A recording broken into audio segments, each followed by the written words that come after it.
Okay, great. We'll get started now. Hello, everyone. Thank you for joining this Drivers of Food Choice Learning Lab as part of the ANH 2020 virtual conference. My name is Hallie Perlich. I will be the technical manager for this session, chaired by the Drivers of Food Choice folks. Thank you so much for taking part in this conference. We're really excited that you're joining us today, and we hope that if you attended the Learning Labs yesterday, you enjoyed them. And if you are attending them tomorrow, you will enjoy those as well. A quick reminder that everything you need to access the conference materials and the program can be found on our ANH Academy website. You can find that at anh-academy.org/ANH2020. Before the session, chairs take this conversation forward, just a few small announcements to make sure that our experience is as smooth and interactive as possible. First, you will notice that this session is being recorded and will be posted on the ANH Academy website following the conference. Secondly, all of the participants have been muted, so please introduce yourselves using the chat function. Let us know your name, where you're joining us from, the organization you work with. You can access the chat box by clicking the chat button at the bottom of your Zoom window. Later in the session, we'll open up for Q&A, and if you have questions, we invite you to ask them in the chat box throughout the session. If you at any point have any technical issues, please check your audio settings and your internet connection first. You can always try to reconnect to the session using the same Zoom link that you used to connect here today. If you have a technical question, please feel free to send me a private message using the chat box. Thanks so much, and I'll hand it over to Christine Blake. Thank you, Haley. Good morning and welcome to today's first Learning Lab on this Wednesday schedule. Today we hope to delve into understanding drivers of food choice and changing food environments of low and middle income countries to inform program and policy action. My name is Christine Blake, and it's my pleasure to be here with you today. For those of you who I have not had the pleasure of meeting, I'm an associate professor of health promotion, education, and behavior at the University of South Carolina, and I'm also the co-PI of the Drivers of Food Choice Competitive Grants Program, which is funded by the UK government's Department for International Development and the Bill and Melinda Gates Foundation. I will be facilitating today's Learning Lab along with two behind-the-scenes colleagues, including Dr. Andrea Warren, also of the University of South Carolina, and our DSC program coordinator, Emma Kenny. And as you just met Haley will also be assisting and helping us stay in line throughout the entire Learning Lab and keeping all of us, keeping all the tech working and the questions flowing. We're sad not to be meeting in person with you today. That would have been much more pleasant, but we are grateful to the ANH team for keeping things alive and hosting this meeting virtually, allowing us the opportunity to share our work with a much bigger group. So to dive right in, I will briefly provide an overview of what you can expect from us over the next 2 hours. We will begin this morning, afternoon for some of you, with an introductory presentation by Dr. Shilpa Konstantinidis, which will orient us to the topic and the research that will be presented throughout the next 2 hours. Immediately following, we will launch into our first case study presentation by Dr. Ramya Ambikapathy on her team's work in Tanzania. And after this first 30 minutes of presentation, a little less than 30 minutes, we'll have about 10 minutes for a Q&A with Dr. Ambikapathy. And as Haley mentioned, the chat on the bottom. Now, can everyone, just for a moment, I'd like to orient you to the bottom of the Zoom to make sure that we can communicate and keep up with all of you. If you click on participants, there are a series of yes/no buttons. If you click participants, is for most of you should be on the bottom of your screen. And there's, great, I see one yes. If you can see the yes/nos, can you click on that? Wonderful, I'm seeing lots and lots of clicking. If at any time you need us to go slower, go faster, and rather than using the chat box, if you want to click on one of those, we'll keep an eye on it and try to modify if we're going too slow or too fast. We may ask you also to answer questions, a quick yes or no, as we go through the day here. Also, the chat is on the bottom. Haley had mentioned that. If you click on chat, that is where you can enter questions for those who might be new to Zoom as well. If you need a private question, you can click on the tube on the bottom and select the person you want to target the message to. Otherwise, for questions for the whole group that you want to ask to the speakers, just post those in the open chat. After we finish the first case study Q&A, we'll transition to our second case study presented by Dr. Michelle Holdsworth and Dr. Amos Lahr on their work in Ghana. Again, we'll have some time for open Q&A discussion right after that presentation. And our final presenter after this Q&A will be Dr. Christopher Turner, and he will share some results on a novel exploration of alignment between study designs for examining food choice in low and middle income countries and the food environment model to stimulate some conversation in the next and final part of this learning lab. And that brings us to the last 30 minutes where we will engage in an open discussion with our panel of food choice and food environment experts, including our 4 presenters, plus Dr. Edward Frangelo and Dr. Dan Sellen, but more to come on the panel later. I'll reserve introductions when we're ready to meet everyone. So now, without taking up any more time talking, I'd like to turn this over to Dr. Shilpa Konstantinidis. Good morning, everybody. I'm very pleased to be here today under these circumstances speaking with all of you. I'll be providing a brief introduction today to understanding drivers of food choice and changing food environments in low and middle income countries to inform program and policy action, and to provide some context for the following 3 presentations. Malnutrition in all its forms is now the leading cause of death and poor health worldwide, and the global burden of malnutrition is worsening. 1 in every 9 people in the world is hungry. 1 in every 4 children under 5 years of age is stunted and will not reach their full physical or cognitive potential. 1 in every 3 people in the world is overweight or obese, and 1/4 of all deaths from non-communicable diseases now occur under the age of 60.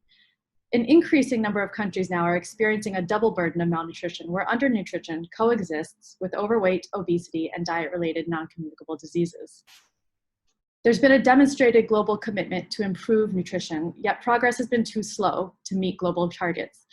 Of the 10 2025 global nutrition targets outlined by the World Health Organization, not a single country is on target to meet them all. And attempts to achieve these ambitious goals have been hindered by limited knowledge of what and how changes in the food environment are impacting food choice among the poor in low and middle income countries. What do we mean when we say food choice? Food choice encompasses the processes by which individuals and households decide what to grow, gather, purchase, or obtain, and how to acquire, store, prepare, distribute, and consume food.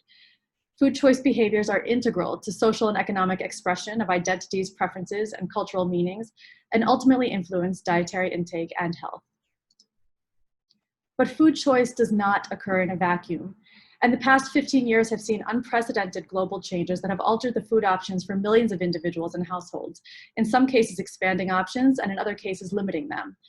These changes include increases in urbanization, globalization, changes in agribusiness and technology, climate change, and a growing middle class and social and economic inequalities. As a result, food is becoming more purchased, more perishable as consumption of animal-sourced foods and fresh produce increases. It's becoming more processed through new technologies and is also more often prepared away from home. I'll now present a few different frameworks that present current conceptualizations of the relationship between food environments and food choice. The food systems framework, published by the high-level panel of experts, highlights food system drivers across the top of the figure and the various entry and exit points into food supply chains, food environments, and food choice, here described as consumer behavior. This framework then depicts linkages between these 3 elements and nutrition and health outcomes and social, economic, and environmental impacts through dietary intake. These impacts in turn are shown here to influence the supply chains, food environments, and consumer behavior through political, program, and institutional actions. Downs et al. Build upon previous work to situate the food environment within the food system, using a socio-ecological approach and incorporating sustainability into their definition of the food environment. The authors intend this framework to facilitate identifications of entry points in the food environment for interventions that support sustainable diets for both human and planetary health.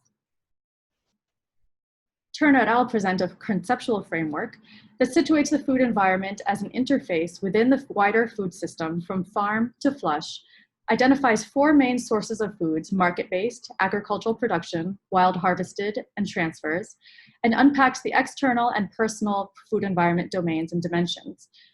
This framework will be revisited later in the Learning Lab when we discuss one of the synthesis efforts from Drivers of Food Choice's Food Environment Working Group.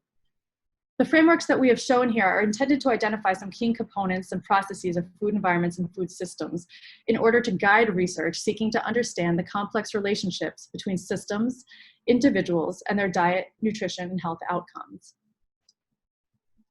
Building on the groundswell of interest around food systems and food environments globally, the Drivers of Food Choice Competitive Grants Program funded research across diverse settings in low and middle income countries to improve our understanding of the role of choice in determining an individual's relationship to their food environment.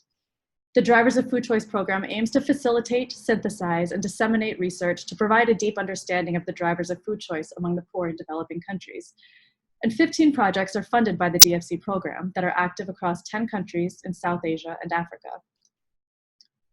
DFC projects and synthesis efforts have laid the groundwork for a science of food choice, which is concerned with generating knowledge about causal drivers of food choice decision-making processes and behavior within immediate food and social environments. The science of food choice acknowledges that food choice is a process and is not reducible or equivalent to dietary intake. Epidemiological studies that link availability, price, or advertising to dietary intake are useful for understanding what is consumed, but provide limited insight into how or why that choice was made. The science of food choice proposes 3 essential questions to understand drivers of choice for policy and program action. And answers to these questions provide the necessary insights for the design of actions likely to have the greatest impact on food choice behaviors. These questions are: what do people eat from the options that are available and accessible? How do people interact with food environments? And why do people decide to acquire, prepare, distribute, and consume foods as they do? Keeping in mind that not all food choice behavior is rational, reflexive, or discrete, but is embedded in wider activities of daily lives. This last question yields information about decision-making processes for food choice and the causal drivers of these choices. In summary, the science of food choice involves understanding influences from multiple systems that drive food choice for driving sound, actionable policy and programmatic recommendations. Each DFC project addressed the how, what, and why in their respective context. And in so doing, the DFC studies have provided significant insight into how individuals conceptualize and navigate their food environments through their food choices, the drivers of these choices, and the implications for health and well-being, along with implications for policy and programmatic efforts to support sustainable, healthy diets moving forward. Today, we feature 2 DFC projects as case studies that are illustrative of these concepts. The DECIDE study, presented by Dr. Ramya Ambikapathy of Purdue University, aims to evaluate the family drivers of individuals' food choices in the context of HIV and other chronic diseases and rapidly changing food environment. Their multiple method approach and study findings will provide a robust understanding of the underlying motivations behind dietary choices and patterns among people living with HIV and their families, which will be useful in shaping nutritional guidelines and interventions to disrupt the impact of the double disease burden. The next case study, presented by Dr. Michelle Holdsworth of the University of Sheffield, was conducted in the context of changing diets associated with urbanization and rising obesity and diet-related non-communicable diseases in Ghana. They engaged individuals, communities, local and national stakeholders to understand what people eat, what influences this in their food environment, and which interventions and policies could best address this. This study will be represented by co-PI Dr. Amos Lar of the University of Ghana during the Q&A session and later in our panel. Finally, I'd like to pose some questions for you to consider as you listen to the following presentations. How do the food environments in this case study promote or fail to support sustainable, healthy diets? How do people's food choices in this case study promote or fail to support sustainable, healthy diets? And what are some ways to promote sustainable, healthy diets in these settings, demonstrating an understanding of relationships between food environments and food choices? With that, thank you for your attention, and I'll leave you with our first case study presented by Dr. Ramya Ambikapathy of Purdue University.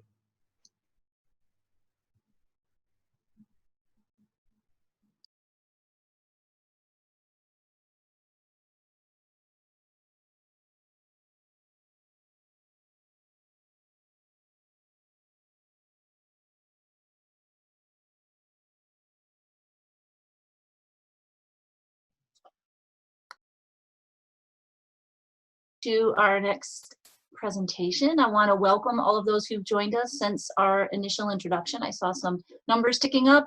Just a quick note, during the presentation at any point, if you have a question, please type it in the chat box on the side.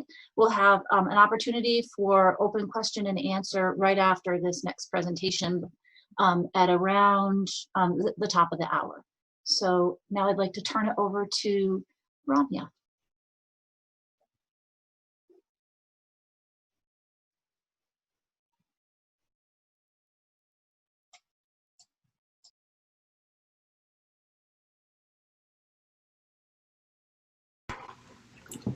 Hi all, my name is Ramya Ambikapati from Purdue University. Today I'm presenting a case study on diet environment choices of positive living, DECIDE studies set in peri-urban Tanzania. I'm presenting this work on behalf of our team from Purdue and our colleagues from Muhimbili, Africa Academy of Public Health, University of Illinois at Chicago, Harvard and Tanzania Food and Nutrition Center.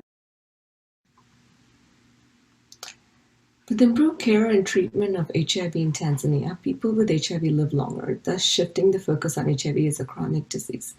While the outcomes are better, literature suggests there's a change in food preferences due to medications and that these effects vary by gender. HIV is also a risk factor for other comorbidities such as cardiovascular diseases. People with HIV report different body fat deposition after treatment. We know that disclosure and stigma affects treatment, but it also affects support and care within family. So the aim of DECIDE study was to evaluate personal and external food environment influences on diets among persons living with HIV and their families in Dar es Salaam. We used the Turner framework, which has both the external and individual food environment factors that affect food choice. But we wanted to understand what the family level factors are. And the DECIDE study, that's what it aims. We use the Giddens structuration theory to help us look at the family aspects. Giddens structuration theory says there's an interplay of structures like family, work, roles, social values that interact with person's agency or choices. These together create routines, and these routines can change over time. If we think about our own food choices, we may find that a lot of it is determined by our own upbringing within our family. That may have changed when we moved somewhere. Studying food choice can be complex, especially in a changing food environment. We use multiple methods and tools to evaluate diets, food environment, and family allocation. First, we conducted a qualitative evidence synthesis of drivers of food choice among persons living with HIV. This is basically a systematic review of qualitative research. Then we collected qualitative data from persons living with HIV and family members to understand the reason behind these choices. And then we collected GIS data to help us characterize the food environment. Finally, we had a cohort of over 300 households where we collected dietary intake, household food purchase patterns, mental health, and other measures.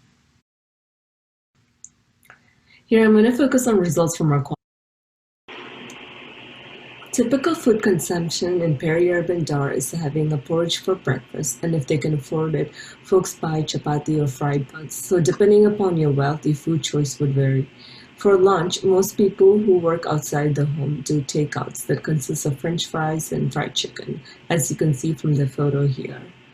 In Dar, there is no culture of taking lunch or transporting with food for work, so most people buy at least one meal a day.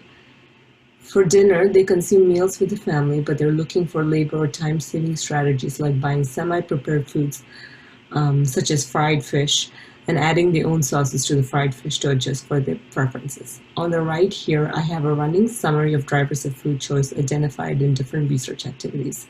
So on a daily basis, affordability, working outside the home, time and convenience are big drivers of food choice.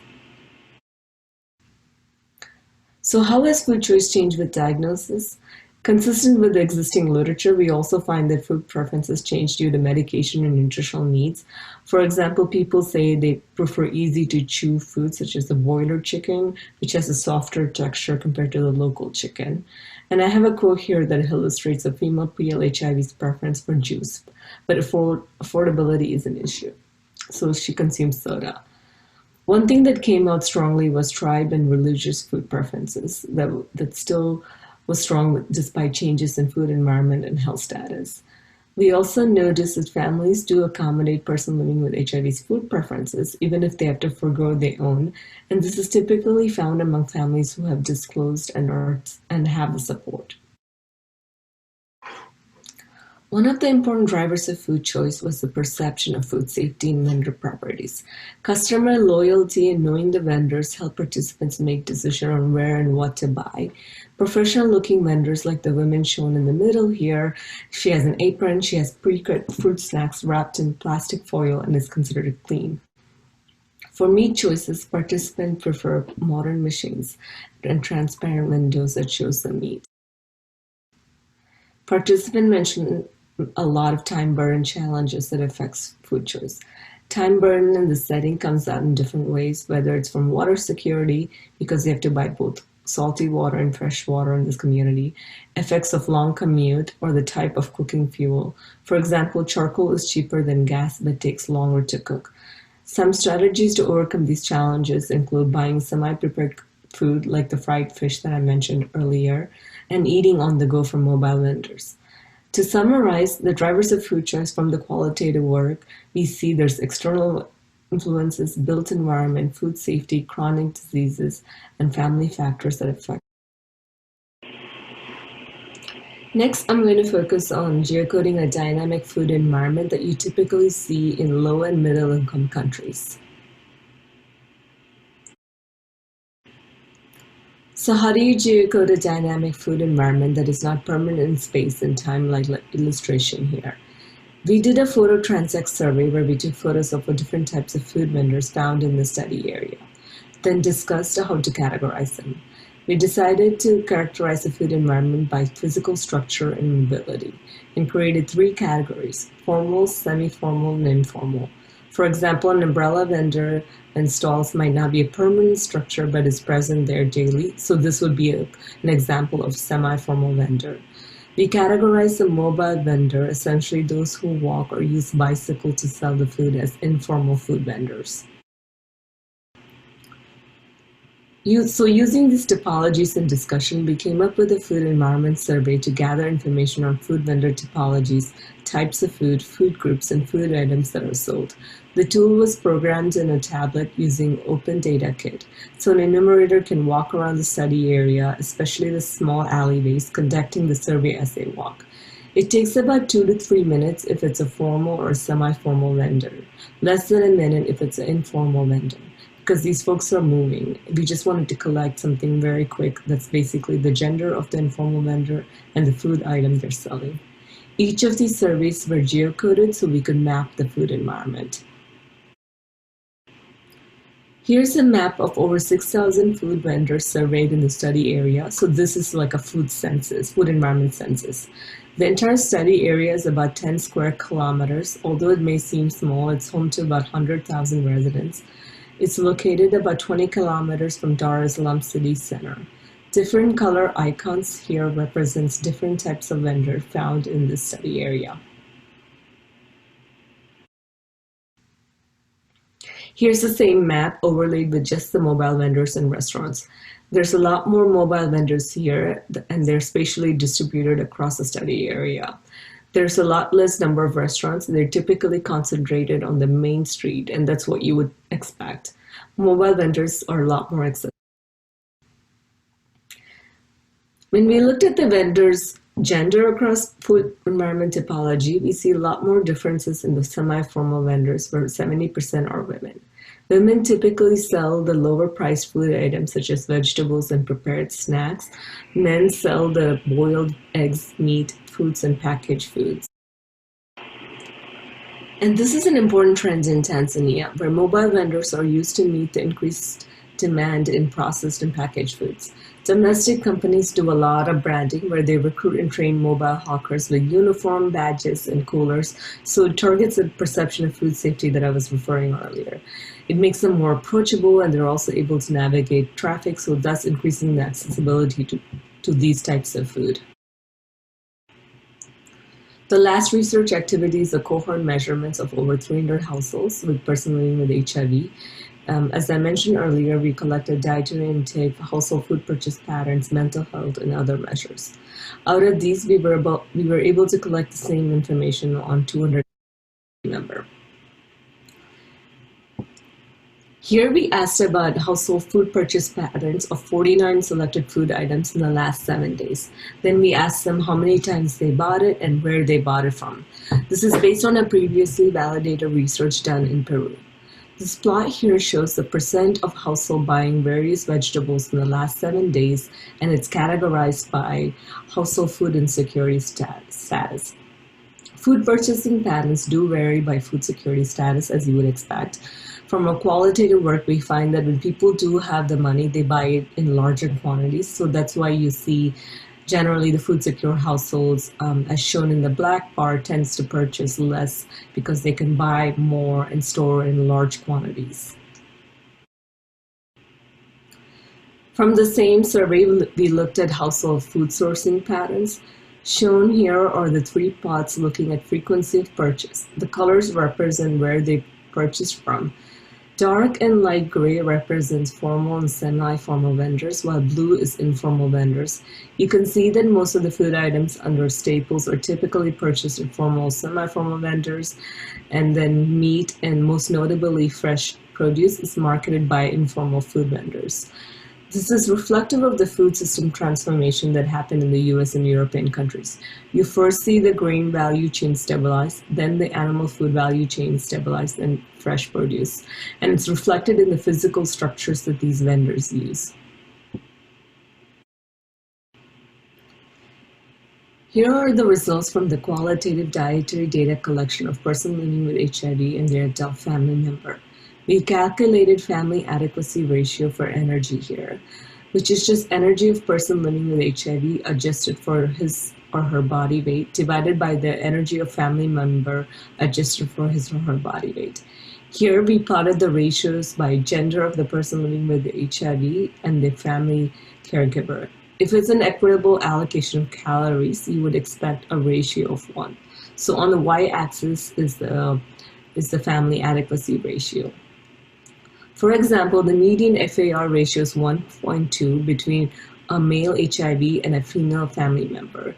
That means that the HIV person is consuming 20% more calories than their family caregiver. And then next we see the median ratio here is about 1, suggesting that female HIV consumes about the same calories as the male caregiver.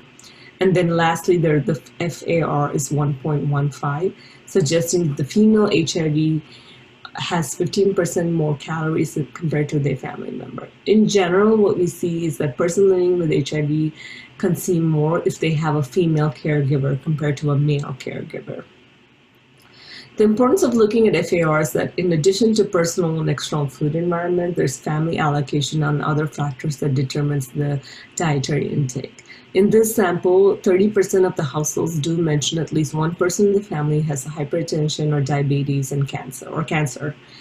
So again, family allocation, family level diagnosis of chronic disease can have implications on food choice and consumption. In summary, these are the drivers of food choice that we have identified in peri-urban Tanzania. Some are universal to other settings and some are more context related here. They're relevant to other settings as population age, urbanize, and increasingly deal with higher prevalence of chronic disease. There are a lot of drivers identified here, particularly there's a lot at the family level and how it affects the diet of the entire family. For example, if a woman who is a primary person who purchases and cooks for the family starts working outside the home, her food choice decision also affects other family members. Similarly, if someone has a chronic disease condition in the family, the compensation for diet doesn't just happen for the person who's sick, but for the entire family. If you're interested in learning more about the DECIDE study, we have 4 other presentations at the Agriculture, Nutrition, Health Conference. Please feel free to reach out to me if you have any questions. Thank you.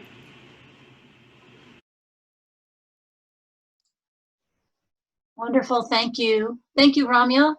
And that was very very interesting, and I really enjoyed your presentation. And we have a whole bunch of questions that are being typed on the side. And as a reminder for those who are here and for those who just joined, if you do have any questions right now, we have an opportunity for Q&A, and I'm going to spotlight on you, Ramya, so that everyone can see you. Ramya is available to answer questions. And the first question that we have from there's quite a few, and I'll try to get through as many as possible. Thank you. The first question I have is from Atika, and this question is, what is the implication of the high concentration of mobile vendors on sustainability of the food system? That's a good question. We haven't explored some of these in the sustainability dimensions. One thing, and I'll talk about it in the implications as well, is that having these vendors, they really make convenience easy. And then especially if you look at the green leafy vegetable vendors, it's mostly the mobile vendors, and it's mostly women. So it's a source of livelihood for them, but it's also, they're making things convenient in terms of nutritious foods. So I think that's probably the path I will go, but I'm not sure if we thought about in terms of sustainability dimension yet, but that's a good question. Great. And a follow-on question posed by Sarah Pedersen: has anyone looked at whether perceptions of food safety are correlated with actual safety of the food? Great question. Yeah, it's a really good question. So the qualitative study was sort of an introduction into what drives food choice. We haven't, we're hoping that we can build upon that, and that is something that we want to look at. People do mention, like if they got sick from a certain vendor, they won't go back to them, and kind of using that history. So there might be some correlation, but this is purely observational. We haven't done it, like in our data, we didn't look at like the actual food safety issues and the perception of food safety, but that is something I think a lot of people are interested in, at least in terms of creating tools to address perception of food safety. Okay, great. And I know that's a question that's emerged in a variety of different recent studies, and I myself have encountered it as well. And so I'm sure we'll be coming back to that question, but I'm going to transition for a moment to this next question from Matilda Lar. And she wants to know, does your category of shops, in quotes, include supermarkets? And how does your classification of vendors differ from others used in the literature, such as traditional kiosk, like open market versus modern supermarkets? And how do you see these different ways of classifying vendors affecting drivers of food choice? Yeah, that's a really great question in terms of standardizing the definitions and metrics. What we called informal, semi-formal, and even formal, all of that, there's a new paper that came out looking at food environment topology. It would all be considered informal, but we created these like 2-3 years ago. So I think that is something that as we're building the science, as we're building this momentum to understand the drivers of food choice, is standardizing that. In terms of supermarkets, so this is a very low-income, peri-urban, outside the city. It's not inside the city. So I think at the second round, I mean, when I went in November, they were building one supermarket, like a one kind of larger shopping complex. But most of it is very much lots of shops and lots of umbrella street vendors. And I know someone asked about open market. So when you have a cluster of markets, cluster of umbrella vendors, I mean, that's what's like, that defines a market locally, at least. So we aim to not just say there's a wet market or somebody here. We aim to sort of quantify how many vendors, what they're selling, what different physical characteristics they have. And I hope that helps with understanding. And with understanding with the different definitions. But that is something I noted in the implications, but in terms of standardizing these definitions, and I think it'll be different for, like, for example, the East African context versus Vietnam or somewhere else, where you might have more regulatory frameworks. I think someone asked a question about how does, do they have license? So these are mean, in theory, they are supposed to be regulated, but it's a very touchy subject as well, because that means they have to pay for tax, and these are very small, like sort of small gigs that are not that are not really producing a lot of money for taxation, but just to kind of live from day to day. I hope that answers the question. Yes, and we have plenty of time, so I'm going to add. Well, we'll come to the implications in just a moment, but there's another question here that's slightly different than the prior ones. Can you expand a little bit more on what you found regarding the effects of water availability on food safety? Yeah, sure. So we, in the qualitative data, we asked about water security. So in peri-urban Dar, it is a coastal city, and they do have, so they have access to a lot of seawater, which they do buy, and then a lot of fresh water too. And some people have access to the public tap, but I mean, it's kind of accepted. So we collected water insecurity too. We don't really see a large amount of insecurity as you would expect. And we think it's because of perception. You know, everybody doesn't have water, so everybody thinks it's normalized to buy water.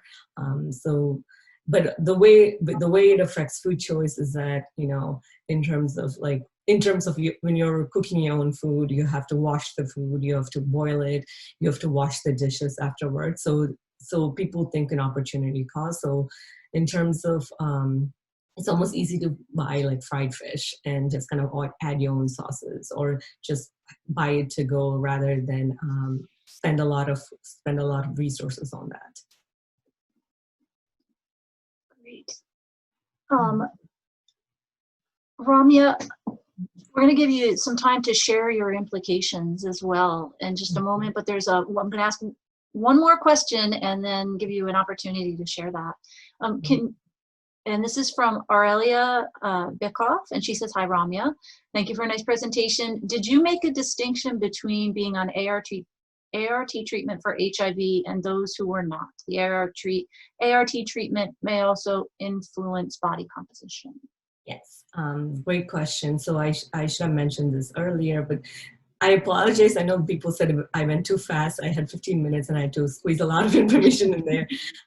So these participants were recruited at the clinic. So that means they are coming there for treatment.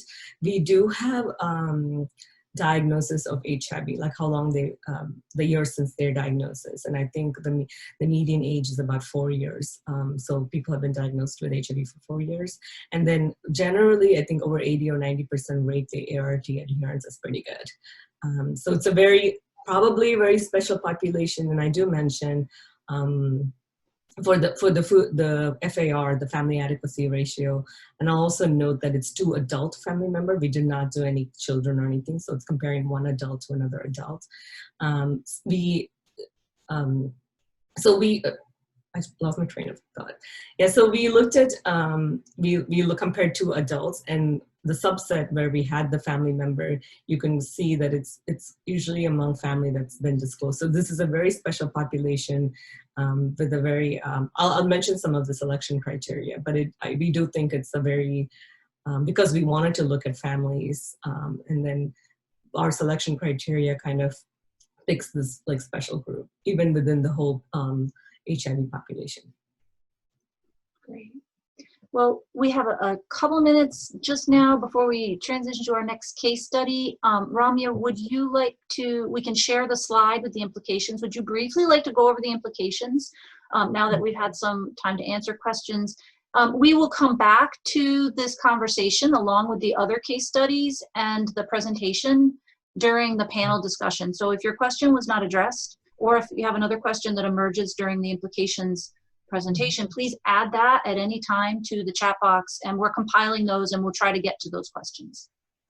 Yeah, thank you so much. I think I felt like I've had time to address a lot of these implications. The biggest one is the mobile vendors. They really bring this convenience, and it's women who are selling the green leafy vegetable.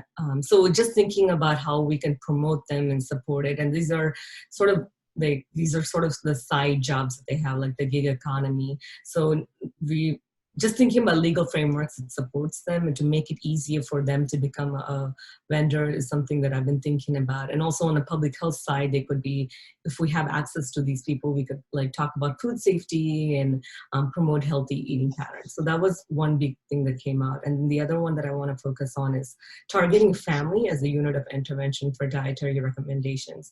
And, you know, there's, I mean, even among us, like we'll have somebody who in our family who's either overweight or has diabetes or whatever, like we have a lot of chronic disease. So increasingly targeting as a family is both good for nutrition outcomes, but also for health outcomes. The one thing I really want to highlight is to evaluate the role of commercial drivers of food choice. By that, what I mean is the small and medium enterprises, the processing hubs, the corporate companies, they basically have these factories that have achieved economy of scale in terms of packaged foods. So they can send these packaged foods to remote village areas where they don't have access to other foods because they've achieved this economy of scale. So that's something, it's going to be really important in terms of affordability and availability, especially in remote areas. And they are harnessing mobile vendors to make it more convenient to access these foods. So thinking about that and assessing that role, we didn't have the capacity to do this in the study, but that's something that is a gap, and it's important because we are seeing a lot of. I'll send you guys a link, but AGRA came up with a report saying the small and medium enterprises in Africa is actually changing this. Their evolution for agriculture transformation is similar to US's agriculture transformation companies, the ABCD companies, and they really are putting a lot of packaged foods. And then lastly, as we're having a lot of chronic disease, trying to integrate that health and nutrition messaging together and figuring out what's like based on the local food environment, what are healthy budgets, what are healthy diets that are possible at different budgets? Because I think saying like, oh, eat this is great, but then, okay, if you can afford it, eat orange. If you can't afford it, go for papaya one times a week. So being really specific and addressing the different budgets is probably going to be more effective. Wonderful, thank you, Ramya. And so we will bring you back when we have our panel in just a little while. I'm going to cancel the spotlight video now. Go back to gallery view. So welcome again for those coming in and out. We've just completed our first case study. We're going to transition now to the second case study presented by Michelle Holdsworth, and then a Q&A session with Dr. Amos Lahr immediately following. And we are working on the sound. I got the notes about the sound. Hopefully we'll have some better sound in this next bit. If you have any issues though, let us know. And you can private message Haley on the side as well if there's anything we can do to fix it. So without further ado, I'm going to turn it over to the next case study. Thank you. Hello everyone, I'm Michelle Holdsworth, based at the Institute of Research for Development in France. I'm going to be talking to you today about our Data Transitions in Ghanaian Cities project. So this project is a result of a collaboration between the University of Sheffield, University of Ghana and the University of Health and Allied Sciences in Ghana, as well as the universities of Loughborough and Liverpool in the UK and the CIRAD in France. And it really represents a team of interdisciplinary researchers incorporating nutrition and several social sciences in particular together. So the project was really funded in the context of increasing overweight and obesity in Ghana, particularly in women, where we've seen an advanced stage of nutrition transition.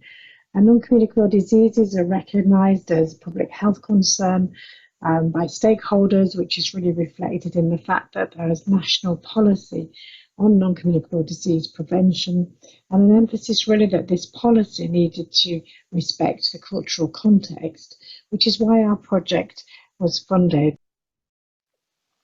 So what we aimed to do was three things.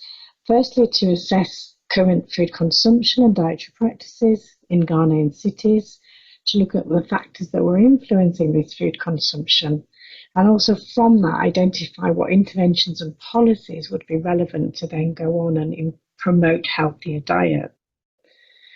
So we undertook a range of projects across different scales, from individuals, communities, through local and national stakeholders. But in this session, I'll just be covering the work that we did on a local level, where we undertook dietary assessment, photo voice study, and a geographical mapping study to investigate the physical food environment, and also I'll speak very briefly about the framework of factors that we've developed for the African context. I'll tell you a bit more about these methods as we go along. So our research was really undertaken particularly in these two communities in Accra and Ho, which are deprived neighbourhoods. We undertook our study with adolescents and adults, and we used a quota sampling method so we could get a whole range of sample in terms of age, BMI, and other socio-demographic factors. So here we assessed people's dietary intake with qualitative 24-hour recalls, assessing intake in and outside the home, and assessing the nutrient content of foods using food composition tables and nutrient profiling methods to be able to classify foods as healthy or unhealthy. Or energy dense, nutrient poor were the unhealthy definition that we used. We were also interested in looking at the structure of eating practices in a day to see when people eat and how long that lasts and who people eat with. What we did find in the Ghanaian context was a widespread consumption of unhealthy foods. So based on our nutrient classification, we found almost 90% of the sample were consuming foods that were energy dense, but that were also nutrient rich. So that might be mixed traditional dishes, for example, that use a lot of oil in the cooking, but also have a lot of vegetables and perhaps some other proteins as well, bringing micronutrients with them. So those foods are very widely consumed in Ghana, as are fried foods, with over 2/3 of the sample consuming fried foods on the day before the interview. We also found foods that are classified as energy dense but nutrient poor were consumed by over half the sample, with over 55% consuming those, and over 1/3 of the sample consuming sweet foods and sweet beverages. When we looked at the structure of meal patterns, we found actually that there's still quite a structured eating pattern in Ghana, with clear peaks around breakfast, lunch and evening time, with some evidence of snacking in between, but that it's relatively limited. And when we looked at where people eat, over 80% of eating episodes actually happen at home in Ghana, with very few happening either in school, the workplace, or in the street. And most of those happen either with family or when people are alone. And we were quite surprised by the number of eating episodes that happen when people are alone, and what the implications might be for interventions and targeting people in that way. So in this photo voice study, we used cameras with participants to really try and understand what were the factors in their social and physical environments that were shaping their dietary behaviours. So we asked our participants to take photographs of a range of things to try and get at what the drivers were. So we asked them to take pictures of someone who influences their food choice, the place where they eat, something that makes healthy eating easy or difficult for them, and also something within their community or neighbourhood that influences their food choice. And these photographs were then followed up with in-depth interviews to discuss what the stories were around the photographs and what was happening at the time. In terms of data analysis and synthesis, we developed a code book that was based on the a priori themes from an existing socio-ecological framework, adapted from Mary Story's model in 2008, and that we then updated based on our systematic review. We nourished it with evidence from within the African context from 2 systematic reviews we've undertaken, the Gissing and the Osai-Kwesi reviews within the urban African context. And we then also identified a posteriori response themes as well that were emerging from the data. So we mapped onto the existing framework and then identified additional themes. We undertook double coding of transcripts and matrix comparisons, so standard qualitative practice. And this fed into the development of our African food environments framework, which is an adaptation of the story socio-ecological model. And what you have at the bottom here are the factors on the left, the factors that were identified as important within the African context, which already existed in the story model. Just a quick reminder, the story model was developed in a North American context. And then we identified on the right-hand side here at the bottom a further 49 factors which were important and specifically identified for the African context. Now, actually, some of these factors may be important in other contexts as well, but they emerged within the Ghanaian context as important factors, whether that be from the photo voice work, the dietary intake and dietary practices work, or the geographical mapping activities. So it's from all of those activities as well as the systematic reviews that we undertook. I'm just going to present some of the findings that emerged, some of the common findings. One of those was the important role that, the social role that shopping has in terms of local markets and the trust that consumers need to have within food vendors and how that influences where they go to purchase food. There were many participants who mentioned the importance of food vendors who were friendly, trustworthy, or had a good heart. And we have some examples here of some quotations from participants who mentioned some of these things. For example, when you come, she knows what you want, what is good for your health, and she gives you that. And another participant saying, when you don't have enough money, the woman selling the items could give it to you on credit to come back and pay later. So that kind of social role in terms of community cohesion was very important, and as I said, quite a number of interviews. Now moving on to financial access, which emerged again as an important barrier for many participants, unsurprisingly, I think. And we had many photographs of money that were taken by participants.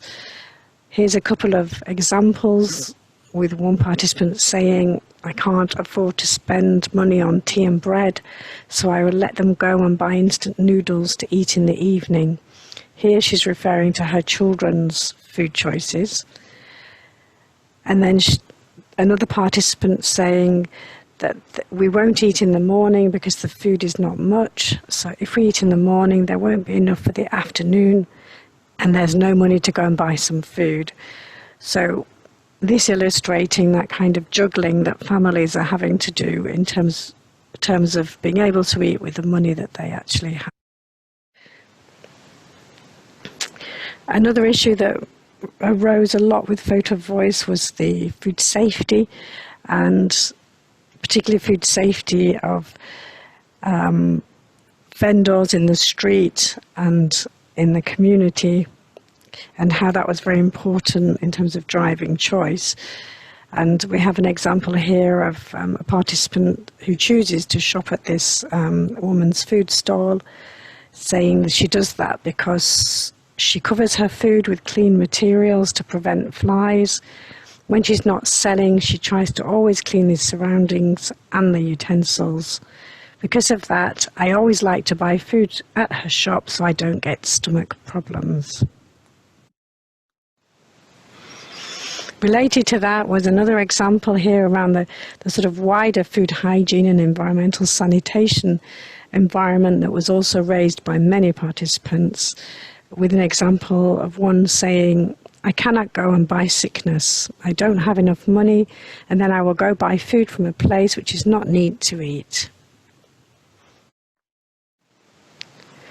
And then lastly, we had examples around convenience and accessibility of food that were raised a lot, with this participant mentioning that this food seller is close to me, the food is affordable, they sell yam and stew.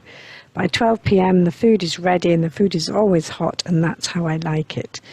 So this is one of many examples of the importance of easy access and convenience in terms of driving dietary behavior. So moving on to the next component of our study, which was really looking at foods that are sold and advertised within these same neighborhoods.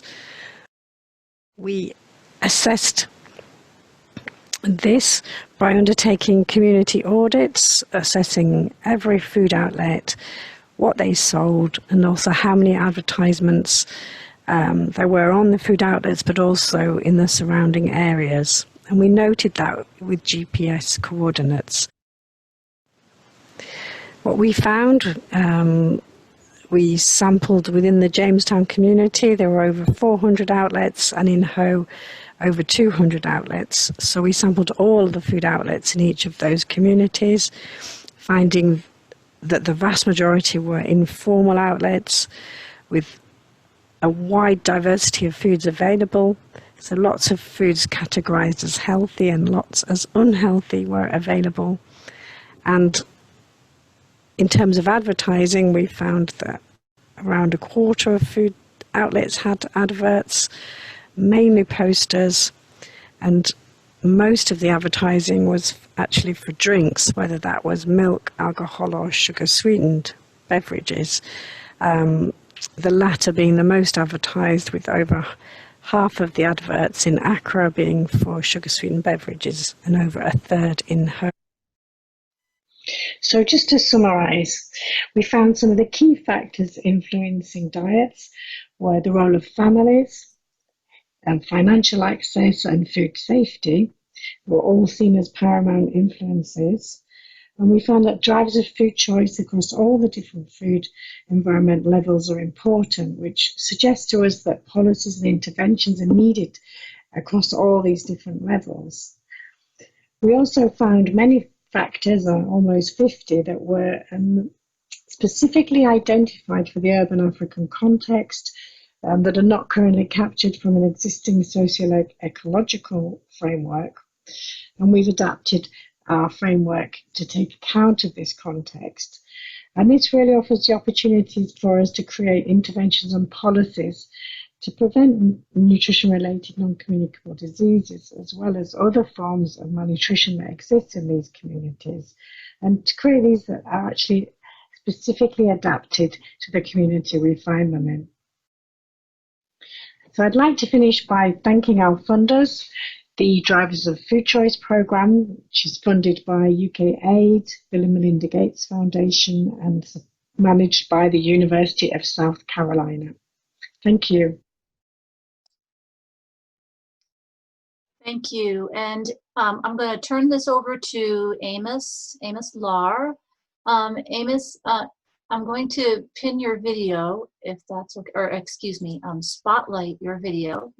And I think yeah, that's fine. Wonderful. And there you are. There you are. You can see. Okay. So we're going to put up your implication slide so that you can spend just a couple minutes reflecting on the overall study and some of the implications you and your team have identified in relation to the intersection of food environments and food choice. And then we're compiling some of the questions. So if anyone has any questions for Dr. Lahr, please place them in the chat, and we will try to get to as many as possible in the next 10 minutes or so. Thank you. Thank you, Kristen, and thanks to you and then your team for the opportunity. So just be clear, Michelle has a metamorphosed into Amos. After preparing the recording, she indicated she is not available at this time and has asked me to represent her during this session, and then our study team also. So once again, thanks for the opportunity. So if you take all of our findings together, the findings have policy, practice, and even advocacy implications for Ghana and possibly other lower middle income countries. The project team recognizes that given the scope and complexity of the problem that we set out to address, policy interventions across multiple levels would be required. And that is why you see what you see now on that slide. So first, for instance, policy actions that are focused on impacting relative availability of healthy versus unhealthy food, we believe could reduce problematic overconsumption of some of the unhealthy foods that we found in our study. Such policy actions also could also avail healthy food. As we saw, we do have both the bad, good, and ugly in our food environment. Not only unhealthy food are being sold or consumed, they are also healthy food. And so some of the policy options that the project team and the stakeholders that we engage suggested include one, regulating the advertisement and vending of unhealthy food options, or enforcing already existing regulations, legislations around food hygiene standards, as well as those that seek to improve neighborhood environmental sanitation. As Michelle indicated in the presentation, some of the things that influence people's choices of food and therefore those consumption of those food include sanitation-related problems and then also neighborhood environmental issues. And so we think having policies or enforcing same that already do exist could address that problem. Number two, you would realize that most of the food that were sold and therefore would be consumed were healthy as well as unhealthy. So healthy food were generally available, but our photo voice data did indicate that they are not generally affordable. And therefore having policies that only focus on availability would not address the problem holistically. And therefore fiscal measures that address financial accessibility should also be a policy option. If we summarize all, we have highlighted here in this slide the fact that codependency of several policy actions is important, and this raises the need for a thoughtful policy coordination if we have to confront the problems relating to unhealthy food environment in Ghana. Okay, so Kristen. Thank you, Amos. Excellent. And as you spoke, many questions came rolling in, so you really sparked some good thoughts along with the presentation as a follow-on. So the first question is from, hopefully I pronounced these names right, I'll do my best. So Kafaya Adebayo asks, thanks Amos, Laura, for the presentation and the follow-up. The percentage of people eating at school and workplaces is very small. Does it mean that those long hours are without food? Can the school environment be a useful point of making healthy food choices? Okay, excellent question. One thing I would need to note is the fact that the sample that we use in our study is not intended to be representative of the residents of the two communities that we use in our study, as Michelle indicated. So we purposely we use a quota sampling that purposely selected a few from schools, some from the communities, and there were others who were working. So if we have to extrapolate our findings to what happens only in schools, our data has limitations. That said, if your focus, depending on the demographic or category of the population you are interested in, the school setting or school food environment presents an opportunity to address the problem that we seek to address. And so in Ghana and other low middle income countries, there are school nutrition and health programs that are being implemented. And having a captive population of young children that are so many and are being managed at a given time by school guidelines, school authority. If interventions are implemented, focusing on them, that can be impactful. But on the basis of our data, we are not able to tell that the prevalence of consumption of either healthy or unhealthy food as presented reflect what happens in the schools because our sampling was not representative. Okay. Thank you. The next question I have highlighted here is from Tebi Lipal, and they ask, from the quotes you shared, one of the participants noted that the food vendors have some knowledge of healthy versus unhealthy foods. What is the rationale for this assumption? Have the vendors been capacitated or trained? Have they had nutrition education or food safety, etc.? And what supports are there to bolster their role in promoting healthy and sustainable diets? Excellent question. Yes. We actually ourselves were intrigued by the interpretations of the vendors as to what is healthy or unhealthy. Indeed, when we conceived of this study and started implementing it, we had definitions, a priori definitions of what we felt was unhealthy, and we basically were interested in food that predisposes consumers of that food and overweight, obesity. However, to the vendors, overweight, obesity is not even seen to them as a major problem. And so their conception of what was healthy or unhealthy mainly related to food safety. And so that's why in our data, the data we presented, some of the major determinants of what people choose to eat is influenced by their interpretation of whether that food is being sold from a safe environment, whether the environment within the food vendor operates is hygienic, whether or not the foods that are being sold are contaminated, either environmentally or with certain additives.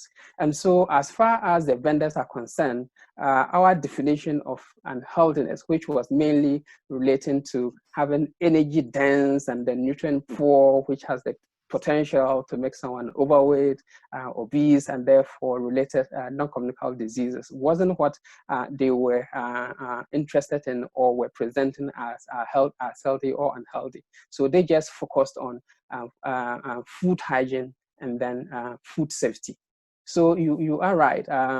If we have to come out with interventions that aim to improve the food environment, the definition of what is it that is healthy needs to be nuanced, and all the stakeholders ought to be aware of what is it we are interested in. And therefore, we may have more than a single definition of what is healthy.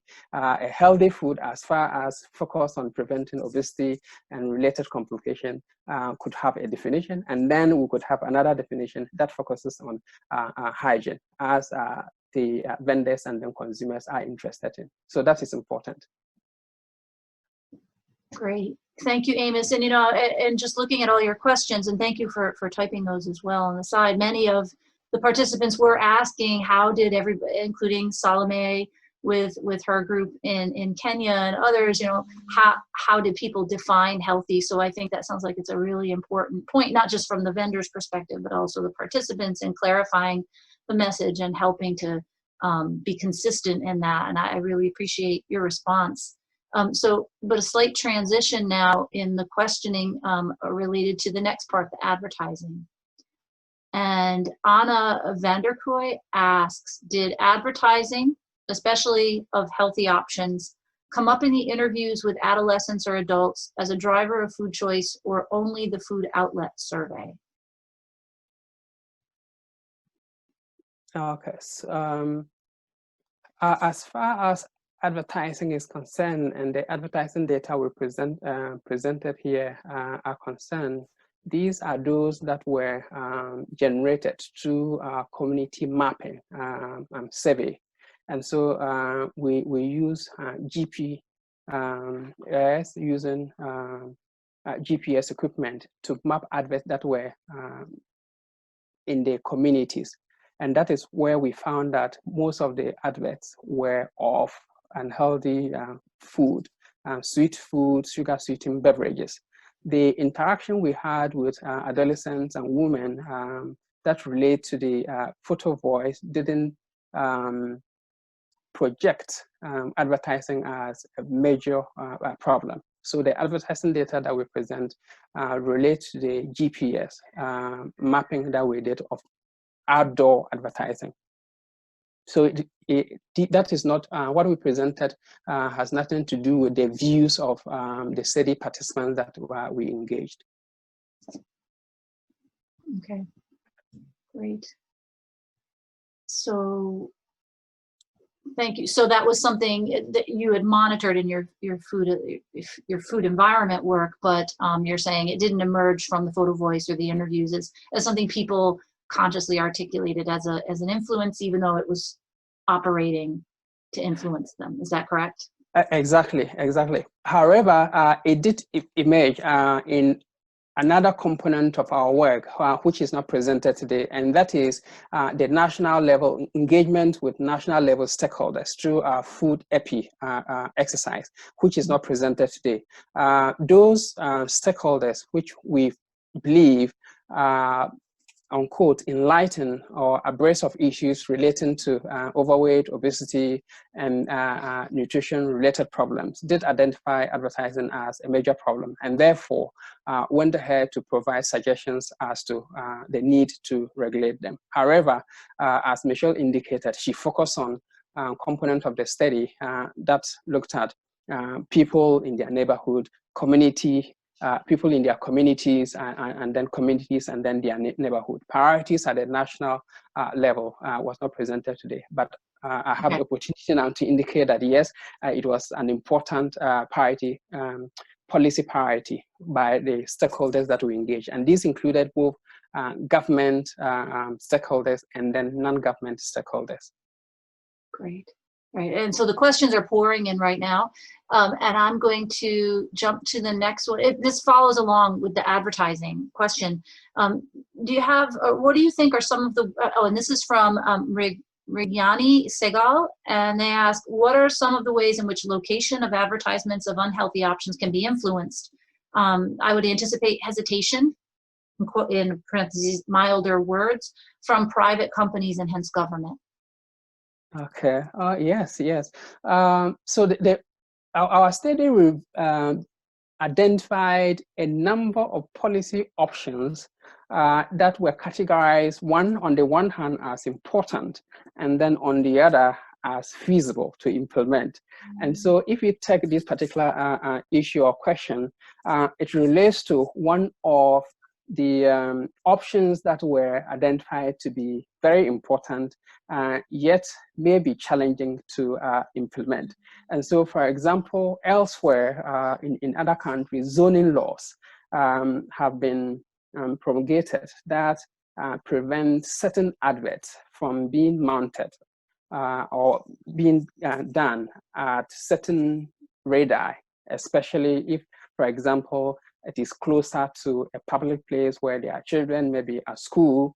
And so something like that could be one opportunity to prevent advert from influencing children once they are at school. And so it could be maybe a 3-meter, a kilometer radius or 500-meter radius from the school. No adverts, especially if they are unhealthy, should be allowed to be mounted there. So that is one. But I agree with the questioner. It is going to be one of the challenging policy options or interventions to implement. but that option does exist, zoning laws. Well, thank you, Amos, for providing some excellent commentary on the presentation and responding to some of the questions. For those who didn't have their question answered, just to reassure you, we will be taking and compiling them all after this Learning Lab is completed, and preparing a response that we can post online and along with the recording of this Learning Lab. So we'll reach out and share these questions with the presenters. We also will have plenty of time in the next at the end, in about 15-20 minutes or so at the panel. So if you really have a burning question that did not get addressed during the Q&As with the case study presenters, please repost that question, and we will try to get to it with the panel discussion. All right, so Okay, now, thank you so much, Amos. And let's see, and Haley, could you help with the unpinning of the video or the spotlighting? Yep, he's not spotlighted. Oh, wonderful, thank you so much. So thank you all. We've heard from two really excellent case studies, and now we're going to shift gears a bit. And I'm going to turn over in just a moment to Dr. Christopher Turner, who is currently at the University of Greenwich and was working with the Imana group on their food environments, and was instrumental in leading this work around food environment and the food environment model.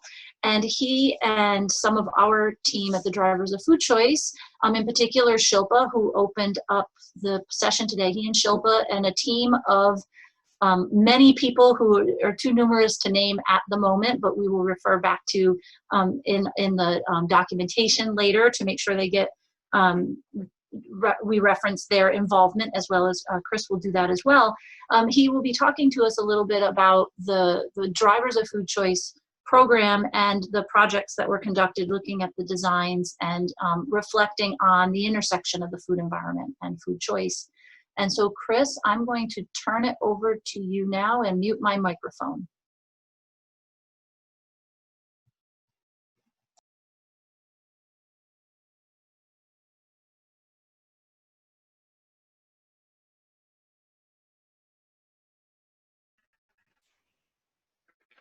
Thank you so much, Christine. Let me just see.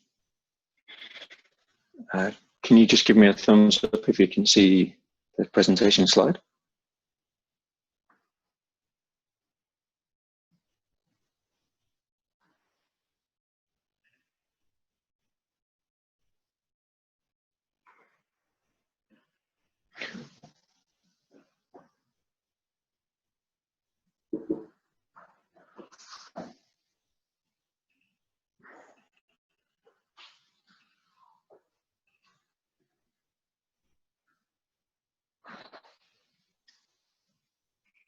Okay, thumbs up, that's good. Thank you so much. Yeah, so my name is Chris Turner, and today I'm going to be presenting a project that's been conducted by the Drivers of Food Choice Working Group, seeking to synthesize and map evidence from the DSC project, as Christine just mentioned. And as we've already heard today, in recent years, we've seen growing global interest in food environments and drivers of food choice, with a view to improving dietary nutrition and health outcomes. A number of recent conceptual frameworks have sought to map multi-scalar determinants of diets, nutrition, and health. Some of those I've indicated here.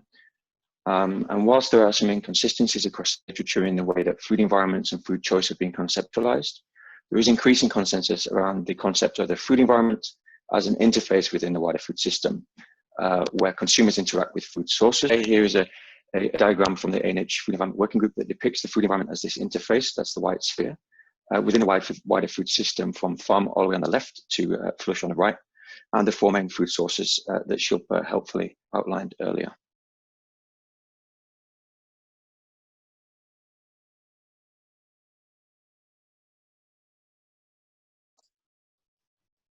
Oh, hello, it appears we're having some technical difficulties. We will, I think, We're coming right back on right now. Thank you for bearing with us. For those of you who were asking if we're going to be posting this later, yes, we will. We're recording this, so it will be posted.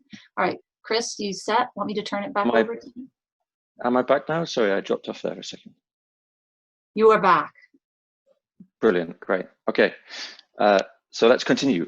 So the ANH Food Environment Working Group published this framework in 2018, which Chris, seeks to own. Your slides aren't showing yet.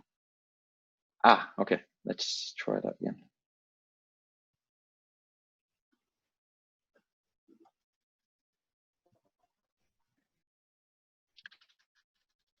Back now. Great.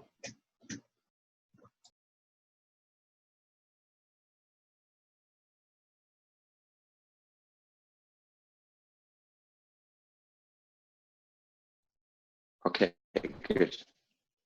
Sorry about that, everybody.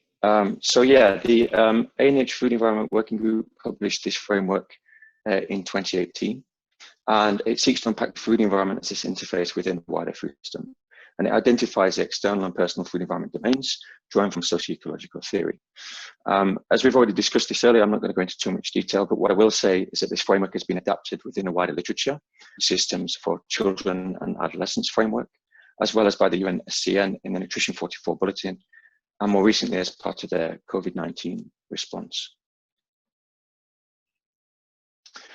Well, the aims of this particular study are to synthesize the evidence from the 15 drivers of food choice projects and to map the framework that we've just discussed in order to provide a structured review of the evidence. And there are three sub-themes. The first is to test the usefulness of the framework across the projects. And the third is to identify any missing dimensions or aspects from the framework. And so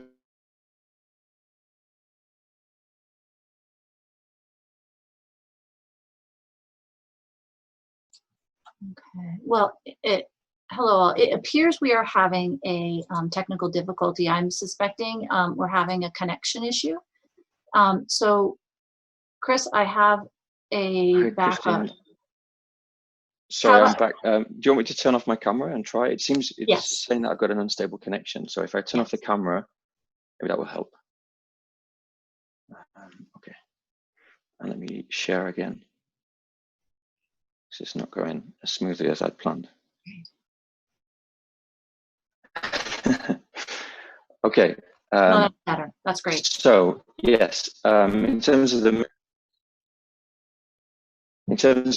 methods, today I'm going to present a portfolio of 13 of the 15 projects.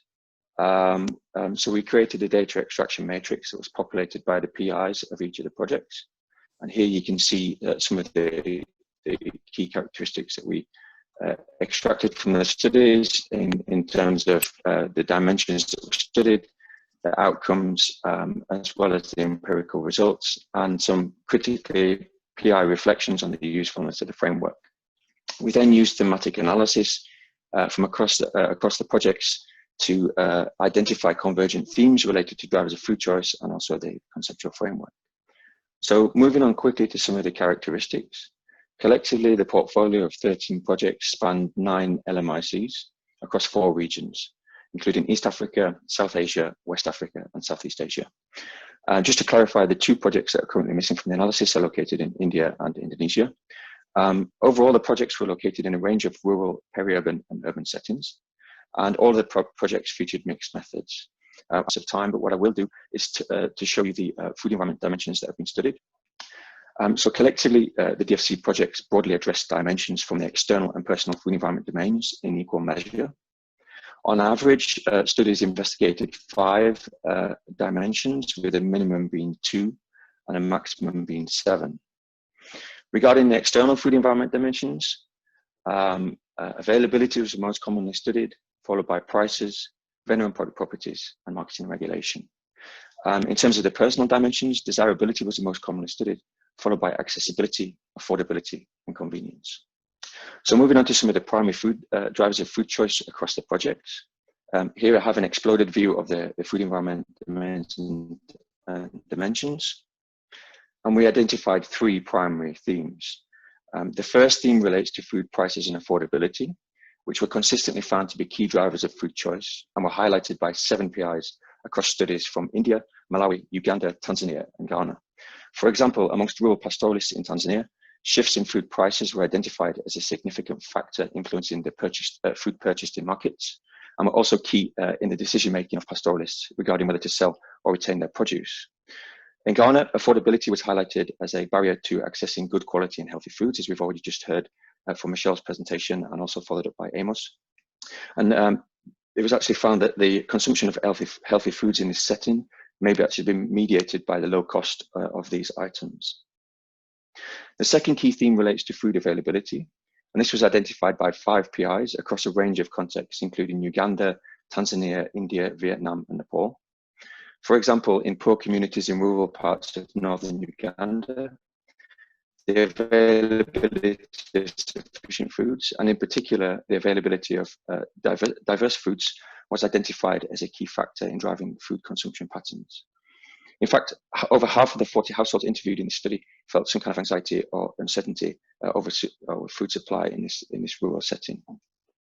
The third key theme relates to vendor and product properties, particularly related to food quality and safety. And this was identified as a key driver by 4 PIs with concerns related to poor hygiene, sanitation, and contamination and adulteration of foods. And this was found again to be common across settings including Ghana, Tanzania, India, and Vietnam.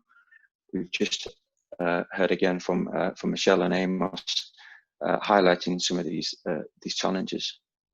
We also identified a number of secondary drivers of food choice from across the project. These were found to be important in some settings, although were less prevalent overall and actually typically less commonly studied. But still important to note was accessibility, desirability, convenience, and marketing and regulation. In particular, in terms of accessibility, this was found to be important across urban and rural settings in India, as well as rural communities in Uganda, and also in relation to social norms around gender and mobility in Tanzania. In terms of desirability, this was found to be important in studies from India and Malawi. For example, in Malawi, taste preferences positively predicted the consumption of calories amongst mothers and their children, as well as the consumption of grains and vegetables. In terms of convenience, this was particularly important in Tanzania, where tinned fish was found to be increasingly more acceptable amongst pastoral men, as were boiled eggs amongst children. And finally, in terms of marketing and regulation, 2 PIs from studies in Malawi and Vietnam referred to the role of food policy as a key driver of food choice. So when considering all the themes from across the projects, what we can see is that the drivers of food choice identified by the PIs broadly span the food environment domains and dimensions included in the framework. So what about the missing dimensions or the aspects that perhaps we could look to build upon? Well, it's worth noting that the original conceptual framework was not actually intended to be fully comprehensive in terms of capturing everything that drives food choice. This would obviously require hundreds of dimensions and aspects, but rather the aim of the framework was to unpack the food environment as the interface and identify these key dimensions. With that being said, there was some consensus amongst PIs around a number of dimensions that were considered to be missing. These included social forces, as we've already heard today. This was noted by 4 PIs, particularly in relation to social interaction with family and parents and children and their preferences. And this was something that Ramya picked up on earlier. In addition, equity and gender dynamics, this was noted by 4 PIs in relation to gender norms and particularly livelihoods through a gender perspective or a gender lens. PIs also identified the need to acknowledge perceptions of food safety and quality, again, as we've already heard today. This was picked up by 3 PIs, although it was understood to be linked to desirability, so there is clearly some overlap there. And in terms of sort of wider drivers of food systems, this was noted by 3 PIs, and I've put it on main. But that's also something that was picked up upon, and probably something that we can look to include going forwards. So lesser mentioned, but still important, included stability in relation to seasonality and food security. This was noted by 2 PIs, as well as the need to unpack desirability in the personal food environment domain, particularly in relation to hedonic aspects, which perhaps weren't really accounted for so much in the original framework. So in terms of conclusions and next steps, firstly, I realize that we're painting with really broad brushstrokes in this presentation today. We're still in the preliminary phase of this mapping exercise, and we really wanted to provide an overview of the projects and the key emerging themes. But with that being said, the framework does seem to be useful at unpacking food environment dimensions, with the drivers of food choice studies investigating 5 of the 8 on average, and all of the dimensions actually being identified as a driver of food choice in at least one or more of the settings. The key drivers of food choice, again, were food prices and affordability, as well as availability and vendor and product properties, particularly in relation to food safety and quality. And this does seem to be broadly consistent with the wider literature. So that's a positive sign, but these are probably the areas that we should probably emphasize and focus on going forwards. In terms of the missing dimensions, evidence suggests the need to adapt the framework to better account for social forces, as well as aspects of equity, particularly in relation to gender, perceptions of food safety and quality, as well as wider food system drivers. So just finally, in terms of the next steps, obviously we need to include the 2 missing studies that we currently don't have, as well as take a more in-depth look at which food environment interventions are supported by the evidence from across the projects. So thank you very much. There's some references just in case you need them. Apologies for the connection. I'm not really sure what happened there, but hopefully we'll be a bit stronger for that panel discussion. Thank you. Wonderful, wonderful. Thank you, Chris, and thank you for persevering through the technical difficulties. Had we been in person, this would have corresponded to, you know, the projector glitching or something along those lines. So I think this, at least from my perspective, this is like a panel discussion at a conference. And I think I'm glad you were able to get the slides to work. And it shows in the side we've had a few questions posted. And we've been compiling those, and we'll be getting to some of the questions in a moment, including those that were cross-cutting from the earlier posts. So at this point in our learning lab, it's 9 o'clock. We've got about a half an hour, and we now have time for a really nice panel discussion. And I'd like to begin by offering each of the panelists an opportunity to briefly introduce themselves and make a brief comment about today's topic. We're going to begin with the 2 panelists that we have not yet heard from, and then we'll move through the rest of you. So I'd like to begin with Dr. Edward Frangelo. Hello, Ed Frangelo, the University of South Carolina. And I just wanted to highlight 3 things from what we heard this morning. One is the importance of social, cultural, and physical structures, and then how individuals and then families navigate those structures by their own agency. And I wanted to point out something that we didn't hear, which is that in having this focus on structures and agencies, the focus wasn't on blaming individuals for being irresponsible or ignorant about the choices that they make. As we've often seen in some Western literature. And then the last thing is about the importance of food vendors, which emerged in both case studies in terms of having diverse, formal, semi-formal, and informal markets, and how trade-offs have to be made between purchasing healthy food, but also food that's safe. Thank you, Ed. And our next panelist is Dr. Dan Sellen. Dan?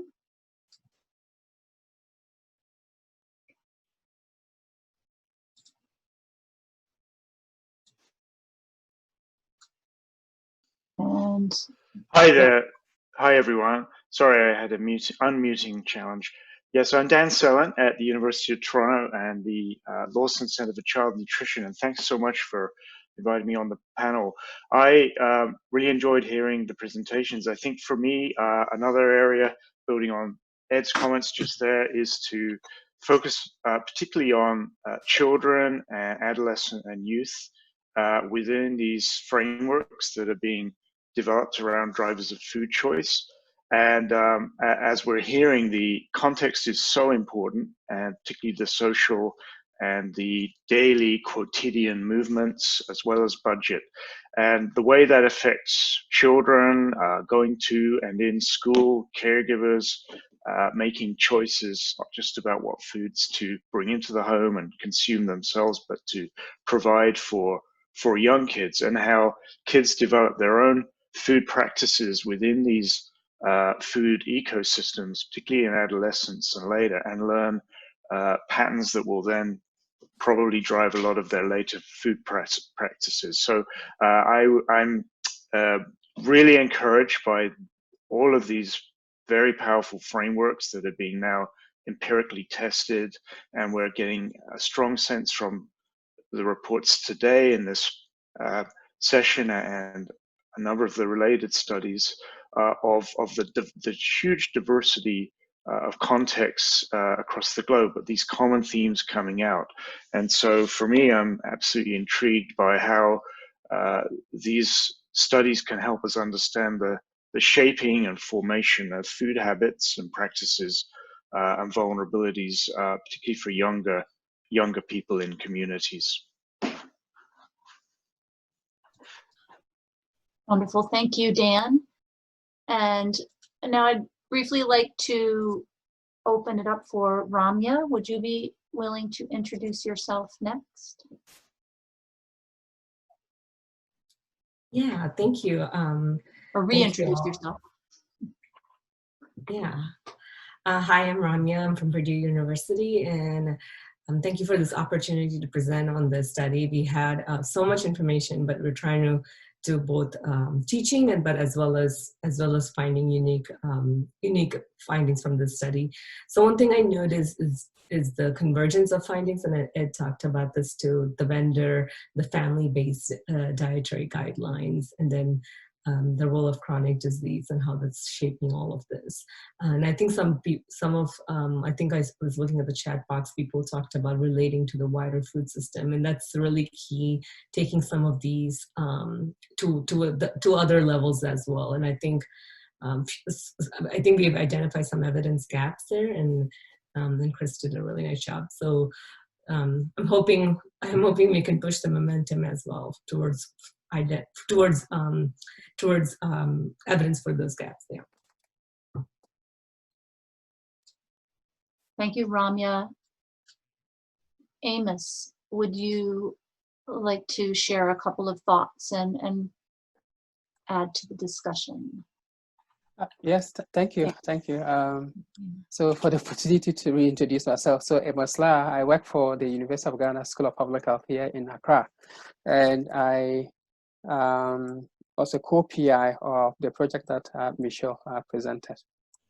What I've a number of things, but I would just emphasize one, which cuts across all the presentations, especially in Chris's presentation, which relates to the fact that the drivers of people's food choices are layered, and so they are primary drivers, they are secondary drivers.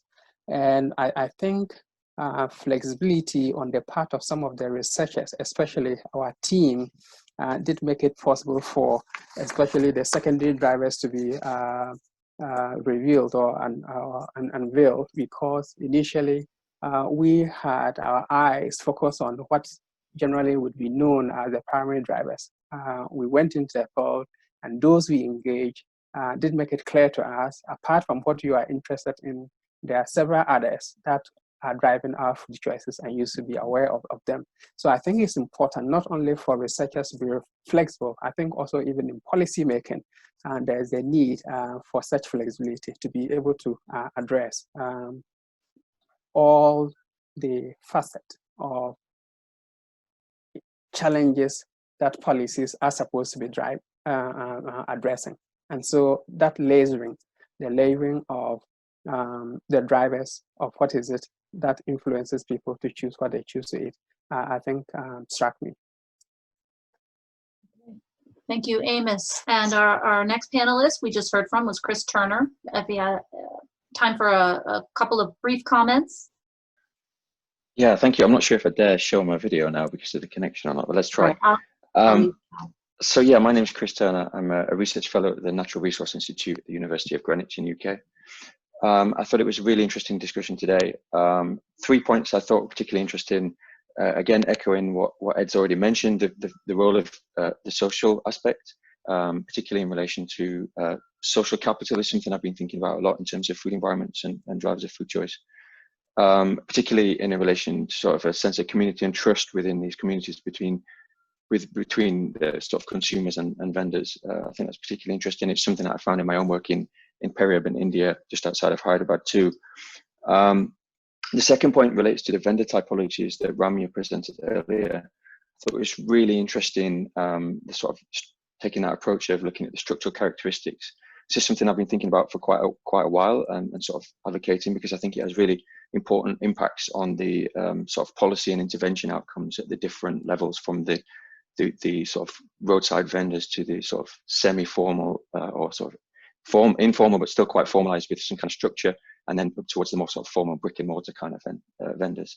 So that was particularly interesting too. And then finally, I thought it was quite interesting what Amos said about the marketing and regulation and in the role of advertisements, and the fact that it's quite funny when you ask people, they never seem to want to admit that they're influenced by advertising. And obviously it's a lot to do with subliminal messaging and nudging and that kind of thing, but it's kind of interesting. It pops up time and time again that most people don't consider themselves to be influenced, although it's clearly a huge industry sort of based upon that. So yeah, that's all from me.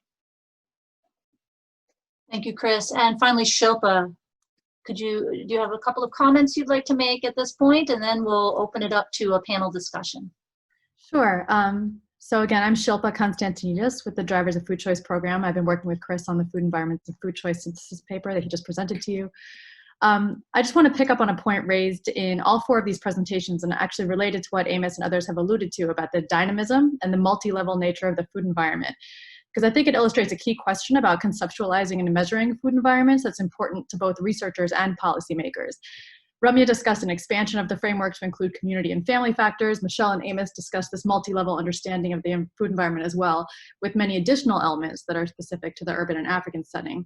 So I think it's important that we think about, when considering how to link policy and program action to evidence, we have to be able to articulate and measure this multi-level nature of the relationship between food environment and food choice, and realize that interventions that target just one level are unlikely to be effective in improving health and nutrition outcomes on a large scale. And the work that Chris and I have been doing sort of summarizes how all of these different projects have been trying to do just that.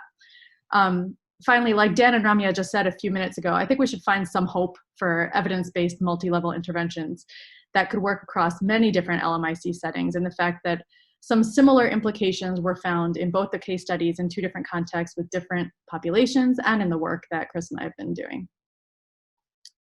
That's all for me. Great, thank you, Shilpa. And you know, that is actually a perfect transition to one of the questions, the question I was going to lead off with, that was proposed by Nalupa. Hello, Nalupa. Nalupa Gunaratana. She asked, could the panelists discuss more specific interventions and policies that should be pursued? There are some mentioned already, like advertising, food safety regulation, etc., but other aspects of personal food environment and accessibility, affordability seem more challenging. And so I guess the way we can go about this, if panelists, we can't pin all of them, that's why we have a nice slide up here. The Zoom software doesn't allow us to pin 6 different people to the screen. So among our panelists, if you want to just jump in, and we'll do our best to moderate that, if you have any thoughts on more specific interventions and policies suggested by this work. This is Ed Frangillo. Just one quick comment, and this is really referencing one of our other studies that wasn't featured today. I think what we're learning from this portfolio of work is that really understanding the context, as Dan pointed out, is really important, because, for example, if the goal is to improve food safety, well, one way to do that is to clamp down on informal food markets and sort of steer people towards supermarkets and promote supermarkets. But then that would have other kinds of potential costs and harms. And so what's important is that in thinking about whatever action to take, that there's a real understanding of what would happen if that was implemented, and that there's real investigation about that before enacting it.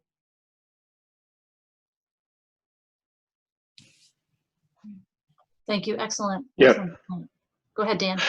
I think this is a really crucial question, and I'd like to give a specific example, but I think actually because I can't easily, I think it highlights something I felt was important for us to flag as a community with this research. I mean, the fact that we're having really generative results that are highlighting the multi-level drivers of food choice, and that the sort of rich learnings that we're seeing in these presentations from basically mixed methods research, where researchers are also very responsive to looking at new things as they come up, as Amos has flagged. That's great. What that's doing for us on the positive side is opening up whole new possibilities for policy intervention at different levels of the systems, and moving us away from fairly sort of ossified old school policy tools and defined stakeholder communities talking about, you know, what to do about food in sort of more ancient ways, let's say.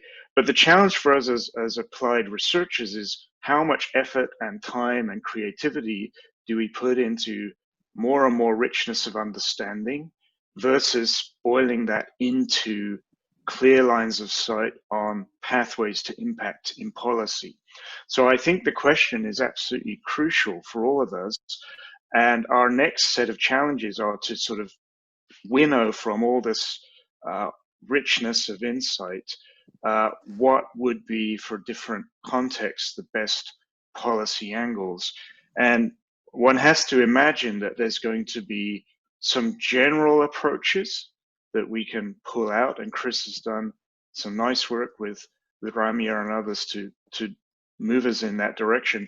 But ultimately, it will very much depend on the opportunities for the policy environment. My understanding from work that IFPRI and many others have done a decade or more ago is that it also depends on who are the listeners, who are the policy charismatic leaders and drivers, what sorts of opportunities for policy engagement are available in each environment. So the science is great, but we need more gearing to policy making processes.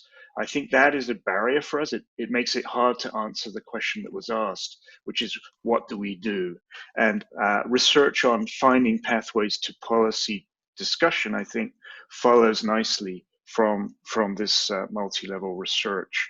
And I would like to add to that point one thought, just in general observation, that as we've seen, looking at the richness of vendor categorizations is tremendously helpful in understanding where people are getting food from. It's very complex. But I also think we should also start thinking about the variation in the consumer. And I'm looking at the chat discussion, and when I had mentioned a focus on children and adolescents earlier, some very good points were being made by participants that what about the elderly, pregnancy, women, and so forth. And everybody's right. What we need is a sort of life course approach layered in over these landscaping driver frameworks. And what occurs to me is a lot of people don't buy the food directly to eat themselves or to give to other family members. We're seeing the rise all over the world of sort of, for want of a better frame, the middle buyer. So in the rich West, in urban environments, the food delivery, house servants, people who procure food are often business people in their own right. So there's, I think, also a large number of studies to be done on those who work in the space between vendors and consumers. And those would include people helping with childcare, schools, but also the variation in buyers within families and so forth. So it may not be that the people who cook and consume food in households are always the ones also doing the buying. We tend to make simplistic assumptions there. So 2 points. How do we connect with policy to develop interventions in answer to the question? And secondly, how do we understand a little bit more about the richness of consumers, not just about vendors and the environment of food availability? And other panelists? Amos here. So just to build on Edward's contribution relating to the fact that recognizing the dynamics within the drivers or determinant, as well as even at the policy making level, is important. Is important because, for example, some of our recommendations initially emphasize, for example, fiscal measures, where we're thinking about punitive measures where unhealthy food, for example, either taxed to make them unaffordable and therefore unattractive. But on the other hand, as we noted in our data, not all the food that were unhealthy. There were quite a number of them that were healthy, but they were not affordable. And therefore, responding to these from a policy perspective, where you only address the unattractiveness or focusing on making unhealthy food unattractive or unaffordable, would not address the problem wholly. And that's why we should be interested in also addressing the problem from the other hand of making, for example, healthy food affordable. And such measures like maybe cash transfer, food transfer, depending on the setting, or school feeding or school health policies could be some of the specific interventions that could address this problem. Most countries, especially in this part of the world, do have school feeding programs. And so if we ride on that existing system to ensure that the food that is being given to people are healthy, would be one way of addressing the problem practically. Thank you. Thank you, Amos. Any other comments from our panelists before we go to another question? I just have one quick, more of a comment really than an answer to the question. But I would completely agree with everything that's been said by the other panelists, first of all. I think it's quite interesting when you think about policies and intervention. Typically, obesity-driven research has tended to focus on individuals and their dietary behaviors and how we can sort of direct them towards healthier diets and healthier behaviors. And food environment research, if you look sort of historically, at least in high-income context, has typically looked at sort of the community level. So you've got these two different opposing sort of approaches, if you like. And I think one of the things that we argued for in the 2018 paper from the Food Environment Working Group was to the policies need to be informed by theory, by socio-ecological theory. They also need to be evidence-based by addressing both of those domains, the external domain and the personal domain. And I think that's sort of what we're starting to reach now with, if you look at the projects that we presented today from the drivers of food choice, they address like a lot of those dimensions across the framework. And I think that's really critical going forward. And it's something I think maybe it's perhaps being driven by the focus of the research in low middle income countries and the importance, for example, of some of the other dimensions. For example, now what's coming up a lot with the social forces and social influence and that kind of thing, which perhaps come out more strongly in those kind of settings. But I think it's really interesting to sort of pick up on that kind of dynamic. Yeah, that's all for me.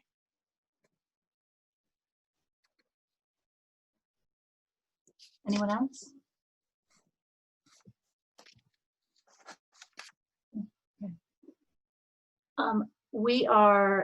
It's amazing how fast time flies, and I want to make sure we stay on time, but I also want to make sure we get to some of the excellent questions. So I'm actually going to jump to a question that is a little further downstream, and it's from Swetha Manohar, and they ask, in terms of your decision-making audience, stakeholders for this work, who have you or do you intend to share your findings with? And I'd like to broaden that question slightly and say not just for the projects specifically, the individual research projects, but in general, who are the audience and decision makers and stakeholders that we need to be including in both the dissemination of our findings, but also the sharing of the recommendations and some of the richness of the understanding of what drives food choice that was just kind of outlined by the panelists in response to the last question.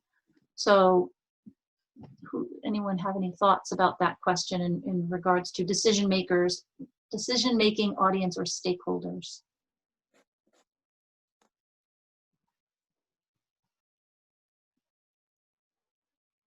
So Emma, here, if I can just kickstart. So briefly, as we indicated in our report,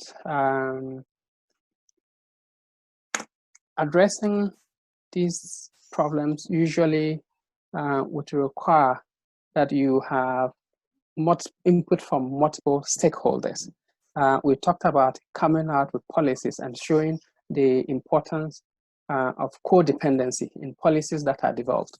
And so in terms of disseminations, from the dietary transitions in Ghanaian cities project, we did outline a number of stakeholders who need to be informed or be told about what is it we have found, beginning from the international level, like what we are doing here, where we have technical people, researchers who get to know.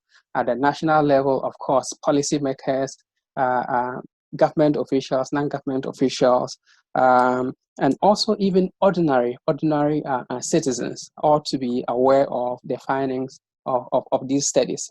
In some of our recommendations, we indicated putting effort to increase either health literacy or nutrition literacy of the ordinary Ghanaian, and therefore presenting or sharing this evidence with a wide range of stakeholders will be important. It shouldn't be just sharing it among ourselves as academics, but government, non-government, lay, and then expert as well. Thank you, Amos. Other panelists? Hi, this is Ramya. Great question, Sweta. I think what we're trying to do, or what we propose to do, is to have a dissemination activity at the national level this fall, but that's been canceled. But basically the stakeholders or NGOs, the community, but we're going to have a separate one for the community and a separate one for the sort of larger regulatory stakeholders. One of our team members precipitously became the director of Tanzania Food Nutrition Center, so we have some leverage in terms of getting the information out. So we were planning to do a in-country, in-person one, but I think given the pandemic, we might go virtual, and that might actually be a great thing. We might have a lot more attendance and make it more accessible. But we've identified a list of stakeholders, both regulatory, but also a lot from NGOs and the community itself.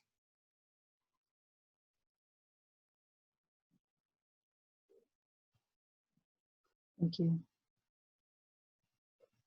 Any other panelists? Other thoughts? Chris here. I would tend to agree. Again, I think it needs to be multi-scalar. There needs to be various dissemination platforms. One of the things that I particularly liked about the study that Amos presented and which Michelle Holsworth presented was the participatory methods and the aspects of capturing those lived experiences of food environments and how they can be used in terms of, this dissemination at different levels. It becomes quite a powerful tool. I know that in the Ghana study, they used a sort of public photo exhibition in the community, and then also used the same data at the stakeholder level too, and at higher levels. So I think that's particularly interesting and a great approach. Something that I'll be looking to build upon myself too in my future research. Great. Thank you, Chris. Ed Frangillo here. Just one quick comment to add. Going back about 15 years now is really when the field of nutrition started to really investigate how can one intentionally move policy agendas forward. And I think that Amos has given us a good example as one good example. But I think that as Dan pointed out in his comments earlier at the beginning of the panel, that we really need to invest now in learning from what's been done in this project and other projects about how to engage with stakeholders and important policy actors, and and to come away with a set of strategies that seem to be best bets for how to do that. So there's still, so I guess the message is that it can be done. We know it can be done, but we also need to learn more about how to best get it done. I just want to add real quick to Ed's point. We talked about engaging stakeholders in terms of regulatory and community, but one key thing that I've been trying to grasp myself is how to engage stakeholders from the industry, especially the food industry, who have a huge influence on the food environment, especially in these contexts. So I welcome suggestions and thoughts or advice or any strategies on that as well. We've had and also presenting some of this data, if it could be like utilized, the research that we presented could be utilized for promoting unhealthy patterns as well in terms of marketing research. So there seems to be a fine balance. So I would appreciate if people had any feedback or thoughts or experience on that as well. Great, thank you. Well, just as we're getting the discussion going, it's the moment when we actually need to end the discussion. It's actually 9:30. This is our scheduled ending time. For all of our participants and our panelists as well, I want to let you know that we have compiled all of the questions typed into the chat box, and there are quite a few very rich questions that would take a while to answer. And so what we're going to do is work with the panel and the presenters from today's lab as well as others and provide responses to these questions. And we will be posting those along with this recorded learning lab once we have them complete. And give us a little time to get those done, but they will be available in a short period of time. We're going to spill over just a little bit because I do want to give each of the panelists an opportunity to share any last-minute thoughts that they may have. Please keep it brief if possible, but if you have any last-minute thoughts you'd like to share with all of the viewers and with us, I'm going to turn it over to you and just let you take the mic for a moment. Well, Christine, I'll just jump very briefly. I think three big things. This research is just ballooning and wonderful in the richness of understanding we're getting. And I think we are going to hopefully draw more donor support for it. Secondly, we're hearing that the logical next phase will be to find ways to engage with policy decision making at every level. And thirdly, as Ramia just mentioned, the delicacy of engagement with food industry players is also, I think, worth panels and future study in itself. And there are a lot of diversity in food industry players. Entrepreneurs and innovators are probably the industry group that this work is most productive to engage with. But big food also will be watching these data as they emerge. And as a scientific community, we need to be very thoughtful about how that goes. Ed Frangella here, just to add to what Dan said.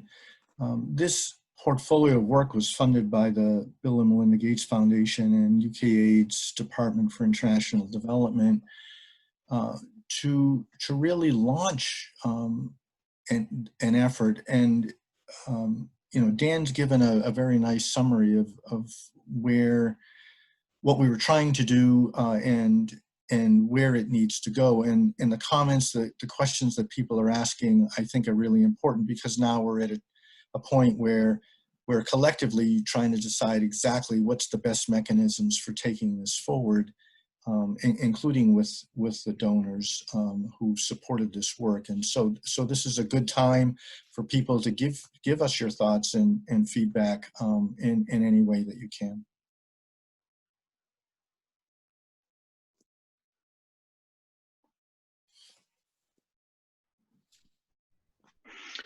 Okay, I'll go next.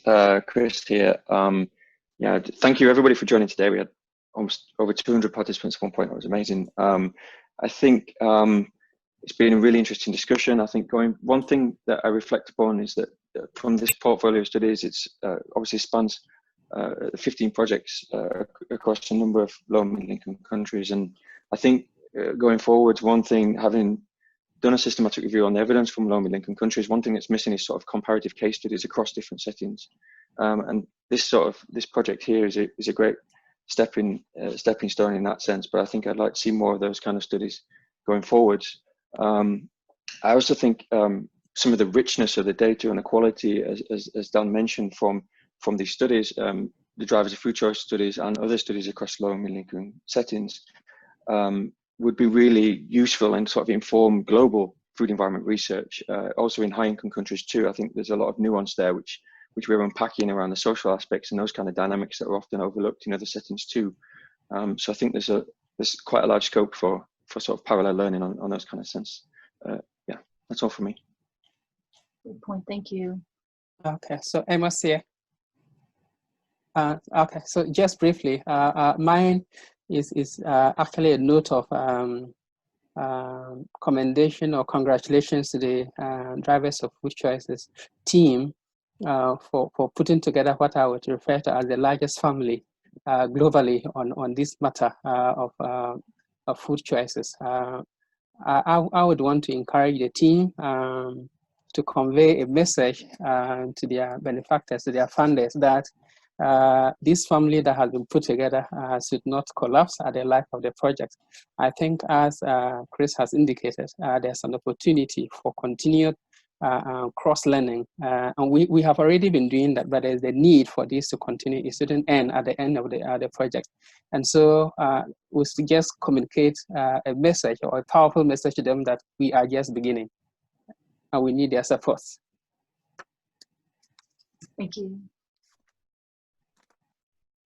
I think a point that I'd like to make in conclusion is that, you know, what some of the commenters have said and some of the other presenters is what's so important now is taking things beyond this information gathering phase. And when we talk about dissemination, it's important to think not just about this large scale of policymakers, but also the community who can help to make sure that interventions and actions are context-based, as Ed talked about the importance of that as well.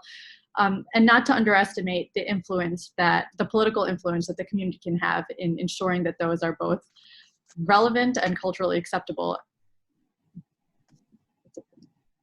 Thank you, Shilpa. Ramya.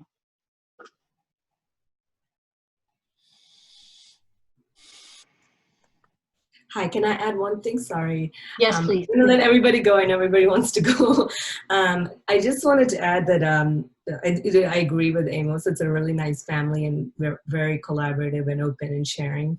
On the same spirit, we have a lot of tools, at least from Decide and protocols, that if people want to look at some of the food environment in their own context, I'm happy to guide. You might have to adapt something, so I'm happy to share that. And if you have any questions, and I know there's a lot of presentations, but feel free to reach, because I couldn't squeeze in a lot, but if you have any questions, happy to address them as well. Great, thank you. And thank you to all of our panel members for their time and their thoughtfulness and for spending time with us today to share. I feel like I personally could spend another couple hours on this, but we do have to end. So I want to thank you all. And again, we will be posting and responding. So reach out to us if you have any last thoughts or questions, and we will continue to engage. As Amos said, this is just beginning. Thank you.